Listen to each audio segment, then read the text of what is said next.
December 22nd, 1945, the Roman Catholic Diocese of Kamloops, covering roughly 120,000 square kilometers, was established.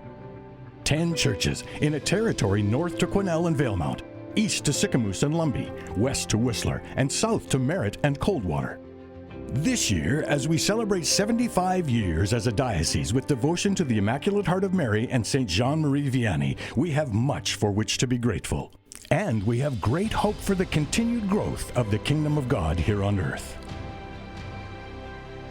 My dear brothers and sisters, we have lived through some challenging times, and we may continue to be challenged for some time to come.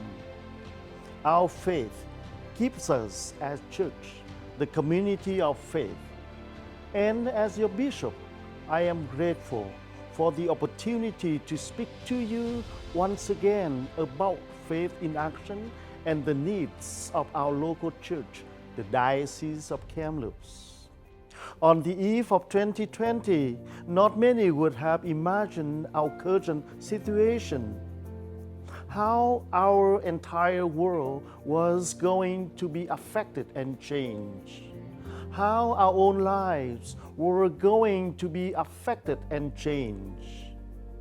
Who would have thought that even our liturgical celebrations during Holy Week could not include the physical participation of the faithful? COVID-19 became a central focus, redirecting our lives in every dimension. As many of you are aware, numerous wonderful events that I had hoped to share with you in this video had to be postponed. In this year of pause and reflection, and on the occasion of the 75th anniversary of our diocese, we take the opportunity to look back with gratitude and look forward with hope. We face challenges as always, and this year as never before. And as we enter this 30th Faith in Action campaign, we embrace our faith community with gratitude for those who have walked before us. And we focus on the hope given to us in Jesus Christ and the mission entrusted to us. As we look back with gratitude, I was just 6 years old when the Diocese of Kamloops was formed, the Sacred Heart, the present cathedral today. That was our parish church, and we're a very faithful family, and went to Mass there until we started Mass in North Kamloops in a rented hall. Those are the beginnings that I remember, and of course I remember the Bishop Jennings being the first bishop. Then it wasn't until Bishop Harrington came in 1952 that OLPH in North Kamloops really started to grow, and that was his baby, so to speak. And he did a lot of work physically and otherwise so that Our Lady of Perpetual Help could get established. And then the other parishes, of course, followed quite a bit later. Just after we came here, 77, just a year or two later, a lot of things were happening, one after the other. Like, first of all, we formed a parish council that had never been done before, and then there was a Cursillo and marriage encounter, and we were involved in all of that, and with Knights and CWL, we just met all the most wonderful people in Kamloops, you know, in a short time.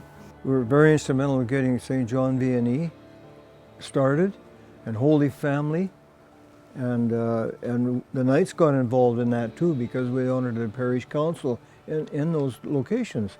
We already had one in Merritt, and then we established another one in Chase. So that was really quite good. At that time, we had already been through Cursillo and marriage encounter, and with those programs, I think the parish really grew spiritually and socially. It was really nice. People got involved.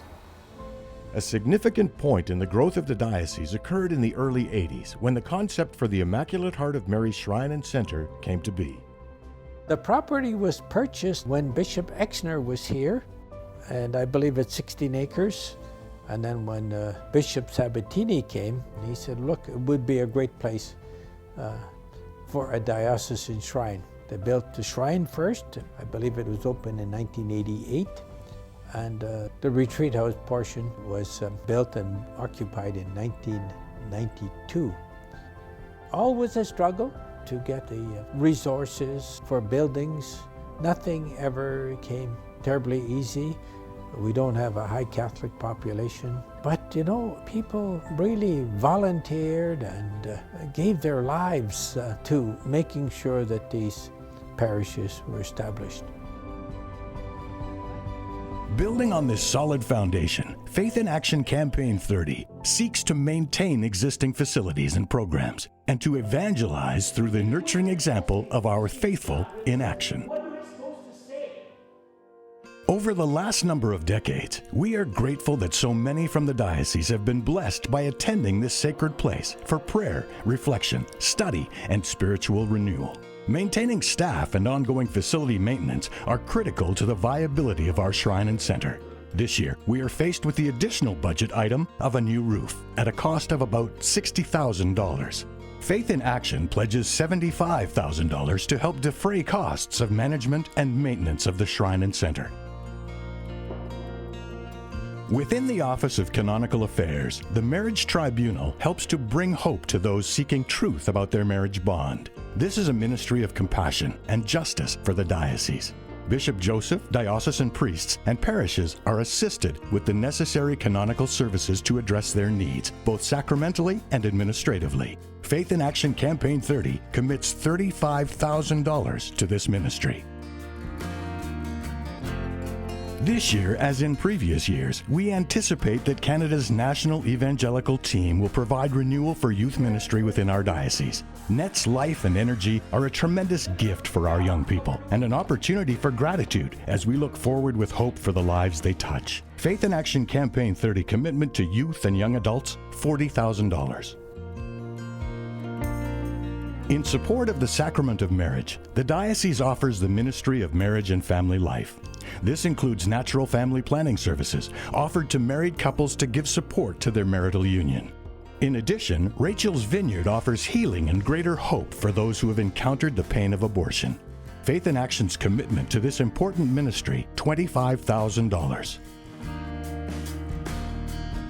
Our children's educational opportunities are our hope for the future.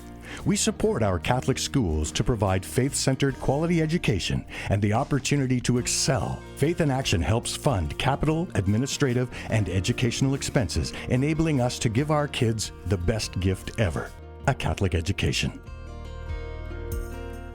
Providing necessary health care and retirement needs for our priests is worthy and tangible gratitude for those who have committed their lives to the needs of the faith community. In addition, the promotion of vocations and support of seminarians gives us hope for the future and the assurance of Jesus' sacramental presence. Faith in Action Campaign 30 commits $100,000 with gratitude for our retiring clergy and hope for seminarians. Support for the smaller parishes and missions of the diocese is essential. This outreach ensures a presence to build and maintain a faith community, to share the word. We look back in gratitude for the outreach that built our diocese, and we look forward with outreach building hope for the future. Faith in Action Campaign 30 commits $25,000 for this cause.